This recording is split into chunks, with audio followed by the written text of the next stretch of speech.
बिस्मिल्लाहिर्रहमानिर्रहीम। मोहतरम सामीन कराम, आज मैं आपको गिना हासिल करने का एक आसान सा वजीफ़ा बताऊंगा।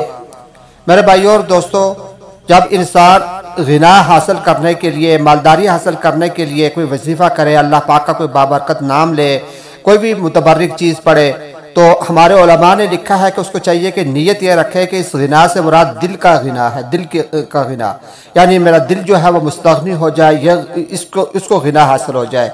तो इस नीयत से ये वजीफ़ा पढ़ना चाहिए। बाकी जो ज़ाहरी गिना है, मालदारी है, पैसा है, दुनियावी चीज़ है, वो अल्लाह तबारक व तआला वैसे ही अता फरमा देंगे। नीयत यही रखनी चाहिए। बहरहाल मैं आपको गिना हासिल करने का एक आसान सा वजीफ़ा बताता हूँ। अल्लाह तबारक व तआला के नामों में से एक नाम है मलिक। इसका माना होता है बादशाह। तो जो शख्स रोजाना फजर की नमाज के बाद, सुबह की नमाज के बाद बकसरत या मलिक को पढ़ता रहेगा, कसरत के साथ या मलिक को इसका विर्द रखेगा, तो अल्लाह तबारक व तआला उसको गनी फरमा देंगे। बहुत आसान सी बात है, कोई मुश्किल चीज़ नहीं है। लेकिन अगर इंसान अच्छी नीयत के साथ ये पढ़ता रहेगा तो इंशाअल्लाहुल अज़ीज़ अल्लाह तबारक व तआला ये फ़ायदा इसको ज़रूर अता फरमाएंगे। अल्लाह पाक अमल की तौफीक अता फरमाए।